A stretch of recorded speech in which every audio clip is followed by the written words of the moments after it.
Hello everyone, कैसे आप सभी। आई एम श्योर कि आप सभी ठीक होंगे। तो चलिए आज का वीडियो स्टार्ट करते हैं। आज के वीडियो में हम डील करेंगे एक 2 नंबर वाला क्वेश्चन, जिसमें जो नर्सिंग रिस्पॉन्सिबिलिटी पूछी गई है जब हम इंसुलिन को किसी पेशेंट की बॉडी में इंजेक्ट करते हैं। ठीक है, तो जो लोग चैनल पर नए हैं वो चैनल को सब्सक्राइब करें, वीडियो को लाइक करें और दोस्तों के साथ शेयर ज़रूर करें।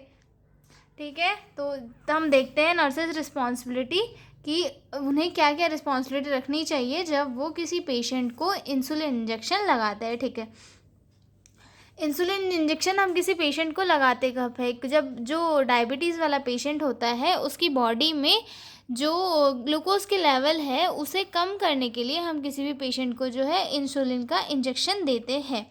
अब वो उस टाइम पे जो डायबिटीज़ वाला पेशेंट होता है उसे इंसुलिन जो है एकदम ज़रूरी होता है, क्योंकि उसकी बॉडी में ग्लूकोज का लेवल ज़्यादा हो जाता है, जिसकी वजह से उसे यूरिन ज़्यादा होना या फिर जो शुगर के सिम्टम्स है वो शो होने लग जाते हैं। ठीक है, तो हम देखते हैं क्या क्या नर्सिंग रिस्पॉन्सिबिलिटी होती है जब नर्सेज किसी पेशेंट को इंसुलिन लगाते हैं तब। ठीक है, तो सबसे फर्स्ट है चेक ऑर्डर शीट। नर्सेज को जो है ऑर्डर शीट प्रॉपरली चेक करनी चाहिए कि जो डॉक्टर ने ऑर्डर दिया है मतलब कितना अमाउंट पेशेंट को लगाना है, वो पेशेंट वही है कि दूसरा पेशेंट है, पेशेंट को आइडेंटिफाई करना चाहिए। ठीक है, nurses should carefully read the doctor's prescription to ensure the correct type of insulin, the correct dose and correct timing. मतलब नर्सेज को जो करेक्ट डोज है इंसुलिन का वो इंश्योर करना चाहिए, टाइप करना चाहिए, और जो डॉक्टर और पेशेंट है मतलब डॉक्टर का जो प्रिस्क्रिप्शन है उसी पर्टिकुलर पेशेंट के लिए है या नहीं, ये चीज़ें ध्यान से देखनी चाहिए। मतलब पेशेंट का आइडेंटिफिकेशन सही से करना चाहिए। ठीक है, दूसरा हैंड वॉश करना चाहिए। Always wash hand before giving the injection to maintain cleanliness and avoid infection. मतलब इन्फेक्शन से प्रिवेंट करने के लिए हमेशा हैंड वॉश करना चाहिए, उसके बाद ही पेशेंट को टच करना चाहिए। ठीक है, इससे पेशेंट की सेफ्टी इम्प्रूव होती है।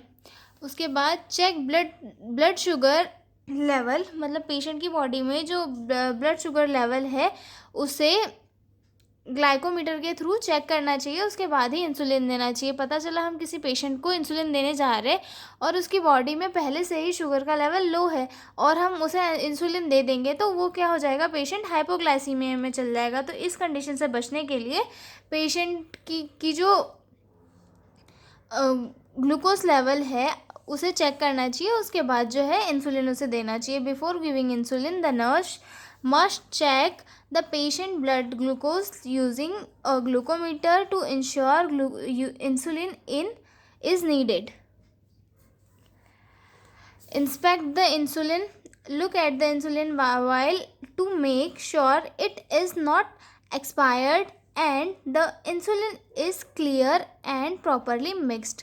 मतलब जो इंसुलिन का वॉयल है उसे भी प्रॉपरली इंस्पेक्ट करना चाहिए कि इंसुलिन जो है सही है या नहीं, एक्सपायर्ड तो नहीं है और क्लियर तो है और प्रॉपरली मिक्स तो है। ठीक है, उसके बाद हाँ, एक और चीज़, जब हम किसी भी पेशेंट को इंसुलिन पेन से इंसुलिन देते हैं तो उस टाइम पे हमें ये देखना चाहिए कि जो पेन की निडल होती है वो उसकी शार्पनेस है या नहीं। कभी कभी क्या होता है कि पेशेंट लंबे टाइम से उस पेन को यूज़ कर रहा होता है तो उसकी निडल की शार्पनेस चली जाती है और तो जिससे कि पेशेंट को हार्म हो जाता है, तो हमें ये भी ध्यान रखना चाहिए। ठीक है, use the right syringe. Insulin must always be given with a special insulin syringe with is marked in unit. मतलब जो इंसुलिन इंजेक्शन है वो हर पेशेंट को इंसुलिन सिरिंज के थ्रू ही दिया जाना चाहिए, जिस पे जो यूनिट्स होती है वो मार्क होती है। उसके यूनिट मार्क होने से क्या होता है, इंसुलिन जो पेशेंट है उसे एक पर्टिकुलर अमाउंट में जाती है जो डॉक्टर के द्वारा प्रेस्क्राइब किया हुआ होता है, उसी अमाउंट के इसमें जो है पेशेंट को इंसुलिन लगाते हैं। ठीक है, अगला देखते हैं select the right injection site. मतलब जो इंजेक्शन साइट है वो राइट डिसाइड करनी चाहिए, या फिर एब्डोमेन हो सकता है, थाई हो सकती है या फिर अपर आर्म हो सकता है। ठीक है, उसके बाद साइट को क्लीन करना चाहिए। Clean the injection site with an alcohol swab to prevent infection. Infection से प्रिवेंट करने के लिए अल्कोहल स्वैब से साइट को क्लीन करना चाहिए। Inject at right angle. मतलब अगर कोई पेशेंट थिन है, मतलब उसकी स्किन थिन है, तो उसे 45 डिग्री पे भी लगाया जाता है वैसे, पर उसका जो एक मेन ये है वो है 90 डिग्री एंगल पे ही हम जो है इंसुलिन का इंजेक्शन लगाते हैं, ठीक है।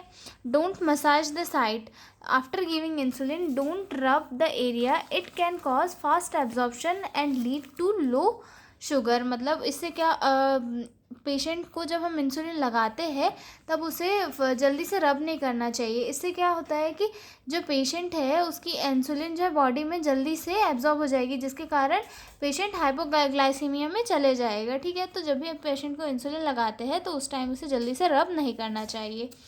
अगला है वॉच फॉर हाइपोग्लाइसीमिया।